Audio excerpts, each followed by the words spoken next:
दोस्तों, महाराष्ट्र में बीएमसी समेत राज्य की सभी 29 महानगर पालिकाओं और 25 नगर निगमों के चुनाव की घोषणा कर दी गई है। राज्य चुनाव आयोग ने बताया है कि 15 जनवरी को मतदान होगा और 16 जनवरी को चुनाव के नतीजे घोषित किए जाएंगे। चुनाव की तारीखों के ऐलान के साथ ही राज्य की राजनीति में हलचल तेज हो गई है। इस बीच राज्य की सत्तारूढ़ गठबंधन सरकार महायुति के भीतर भी खींचतान साफ दिखाई देने लगी है। अब तक जो पार्टियां एक साथ चुनाव लड़ने की बात कर रही थी, वही पार्टियां कई जगहों पर आमने सामने आती नजर आ रही हैं। खासतौर पर पुणे महानगर पालिका को लेकर बड़ा राजनीतिक घमासान शुरू हो गया है। पुणे में अपना मेयर बनाने के लिए अब मुख्यमंत्री देवेंद्र फडणवीस और उप मुख्यमंत्री अजित पवार की पार्टियों के बीच फ्रेंडली फाइट यानी दोस्ताना मुकाबला देखने को मिलेगा।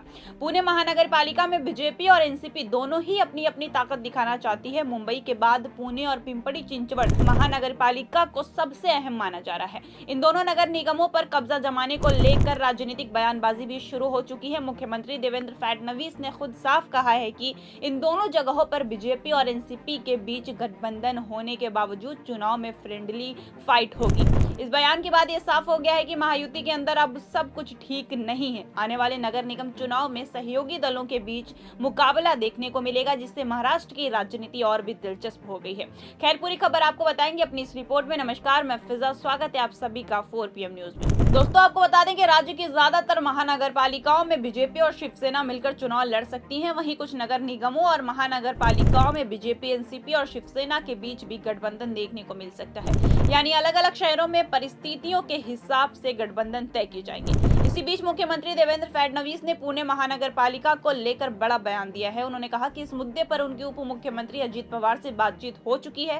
फडणवीस ने बताया कि बीजेपी और एनसीपी दोनों की बड़ी पार्टियां हैं और पुणे में दोनों ही मजबूत जनाधार हैं। देवेंद्र फडणवीस ने आगे कहा कि पिछले 5 सालों में पुणे में बीजेपी ने बड़े पैमाने पर विकास कार्य किए हैं। इसी वजह से अगर पुणे महानगर पालिका चुनाव में बीजेपी और एनसीपी आमने सामने आते हैं तो ये मुकाबला दोस्ताना होगा। उन्होंने साफ किया कि इसे फ्रेंडली फाइट माना जाएगा। मुख्यमंत्री ने यह भी कहा कि इस तरह की चुनावी टक्कर से महायुति के सहयोगी दलों के रिश्तों में कोई कड़वाहट नहीं आएगी। सभी पार्टियां मिलकर सरकार चलाती रहेंगी और चुनाव के बाद भी गठबंधन मजबूत बना रहेगा। लेकिन सोचने वाली बात यह है कि फडणवीस जो कह रहे हैं इस बात पर वो कितना टिके रहेंगे, ये तो वक्त ही बताएगा, क्योंकि इतिहास गवाह है बीजेपी ने आज तक जिस चीज का वादा किया है वो पूरा नहीं किया है।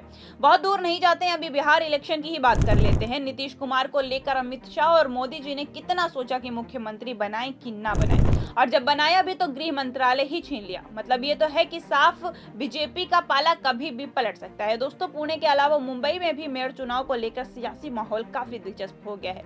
मुंबई महानगर पालिकाओं के चुनाव साल 2022 से ही अटके हुए हैं। वार्ड परमिशन और आरक्षण जैसे मुद्दों की वजह से चुनाव में लगातार देरी होती रही है।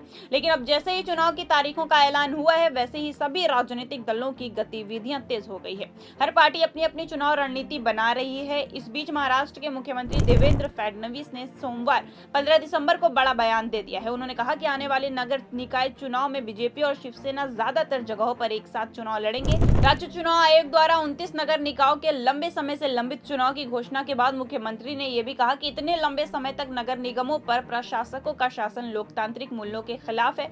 उन्होंने कहा कि जनता द्वारा चुनी हुई स्थानीय सरकारें होना जरूरी है। चुनाव आयोग के अनुसार आर्थिक रूप से समृद्ध मुंबई समेत सभी 29 नगर निकायों में 15 जनवरी को मतदान होगा, जबकि 16 जनवरी को मतगणना और नतीजों की घोषणा की जाएगी।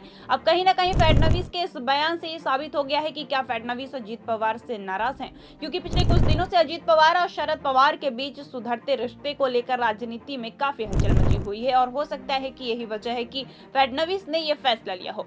दोस्तों, अगर देखा जाए तो पिछले कुछ दिनों से महायुति के अंदर ही दरारें सामने आ रही है, कभी शिंदे से तो कभी अजित पवार से। लेकिन अब अचानक से फडणवीस का यह बयान कई सवाल पैदा करता है। जानकारों का मानना है कि हो सकता है आने वाले बीएमसी चुनाव ये फैसला कर दे कि महायुति पूरी तरह बिखर जाएगी। खैर, अब थोड़ा बीएमसी चुनाव पे बात कर लेते हैं। दोस्तों, महाराष्ट्र की राजनीति में बीएमसी के चुनाव को हमेशा से बेहद अहम माना जाता है। ये चुनाव सिर्फ राज्य की राजनीति ही नहीं बल्कि राष्ट्रीय राजनीति पर भी असर डालता है।